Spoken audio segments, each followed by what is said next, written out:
Good morning, dear students. How are you all? I hope you all are good, safe, and healthy at home. So, my dear student, today I am Munish Yadav, PGT Economics from Surah School Bhiwadi again here to discuss with you some important topic from chapter 12 as we are studying chapter 12 forms of market. So, in the previous videos, we had completed about the two markets, perfect competition and monopoly market.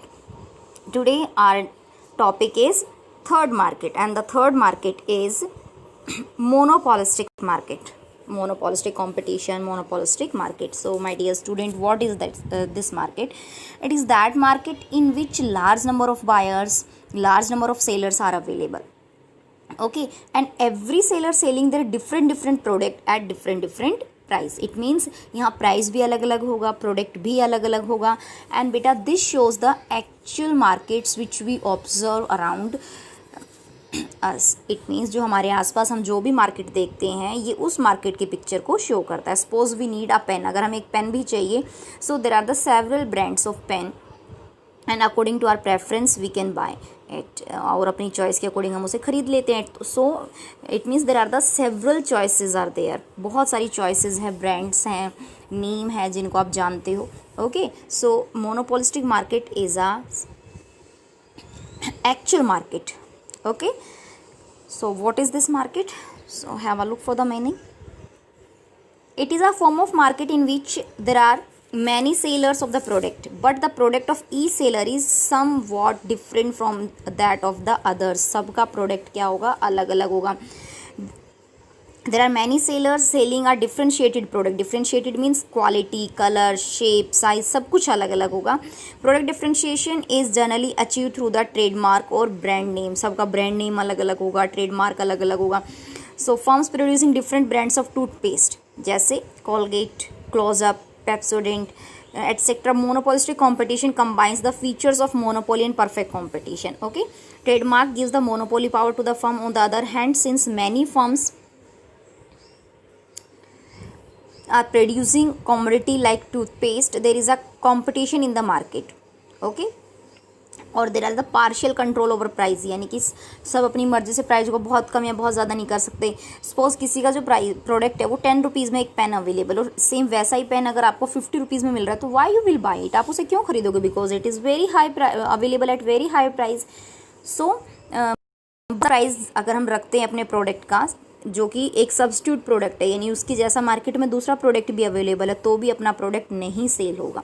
और अगर आप बहुत कम price रखते हो, जैसे 10 rupees के pen के लिए आप सोचते हो कि मुझे कंपटीशन अच्छे से करना है, सेल बढ़ानी है, और आप उसे 5 रुपीज़ में रखते हो, तो आपको लॉस बियर करना पड़ेगा. So in both condition the thing are not up to the mark. तो प्राइस जो होगा वो लगभग सेम नहीं होगा, बट कुछ डिफरेंस होगा. हो सकता है 10 रुपीज़ हो, 10.5 हो, 9 रुपीज़ हो, 11 रुपीज़ हो, कुछ इस तरीके से प्राइस होगा जिससे कि बायर्स ज़्यादा डिफ्रेंशिएशन कर ना पाए. Okay, so features of monopolistic competition, large number of buyers and sellers. Buyers भी बहुत ज़्यादा होंगे, सेलर्स भी बहुत ज़्यादा होंगे, लार्ज होंगे. ओके, प्रोडक्ट डिफ्रेंशिएशन, हमने परफेक्ट कंपटीशन में पढ़ा था कि जो प्रोडक्ट है वो कैसा होगा, होमोजीनियस, कलर, साइज, शेप सब कुछ सेम होगा. ओके, मोनोपोली में भी दोनों कंडीशन मिल सकती है, प्रोडक्ट डिफ्रेंशिएशन हो सकता है, बट ऑलमोस्ट होमोजीनियस प्रोडक्ट ही होता है. But in monopolistic competition there are the product differentiation is actually there. हर कोई अपने प्रोडक्ट को बेटर दिखाने के लिए अच्छी एडवर्टीजमेंट कर रहा है, अच्छी पैकेजिंग कर रहा है, ट्रेडमार्क यूज़ कर रहा है, कलर अलग यूज़ कर रहा है. ओके, जिससे कि उसके प्रोडक्ट की एक डिफरेंट जो हो पहचान हो मार्केट में. Clear? So it means product differentiation easily आप वहाँ पर देख सकते हो. नेक्स्ट, नॉन प्राइस कंपटीशन, मतलब मेनली जो फर्म का जो फोकस होता है, क्योंकि प्राइस को बहुत ज़्यादा बढ़ाकर या बहुत ज़्यादा कम करके, अभी हमने डिस्कस किया, हम मार्केट में सर्वाइव नहीं कर पाते. बहुत ज़्यादा प्राइस रखते हैं तो हमें बायर्स नहीं मिलेंगे, बहुत कम प्राइस रखेंगे तो हमें लॉस होगा. तो इसीलिए non price competition means price को कम ज़्यादा नहीं करना है, उसके अलावा आपको जो करना है वो आप करके सेल बढ़ा सकते हो. जैसे getting the product promoting through the celebrities, आप अपने प्रोडक्ट की किसी सेलिब्रिटी से ऐड करा लो. जैसे आप बहुत सारे फिल्म स्टार्स को, क्रिकेटर्स को जानते हो जो ऐड करते हैं. ओके, उसके बाद ये हो सकता है कि आप कुछ आफ्टर सेल सर्विस है, जैसे वारंटी पीरियड आप ज़्यादा दे रहे हो. ओके, या फिर बाय 2 get 1 फ्री, कुछ इस तरीके का ऑफर आपने रख दिया है कि 2 खरीदो 1 फ्री पाओ. तो इट मीन्स बाकी चीज़ें आप अडॉप्ट कर सकते हो. Okay, freedom of entry and exit 100% तो फ्रीडम नहीं होता, but mainly the firms are, जो मार्केट है it is free for the firms entry and exit.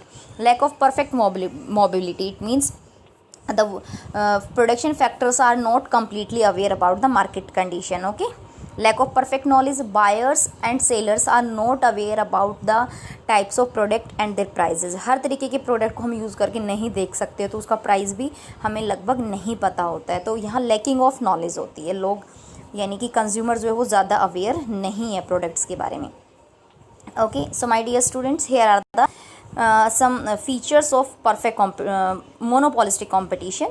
After perfect competition and monopoly, this is the third market. Okay, so I hope you understand today's point. So beta, for the queries you can call me and send messages as on regular basis I told you in the video. Okay, so do your work according to the given criteria. Write all the questions in your fair notebook, learn accordingly. Okay, stay blessed, stay safe.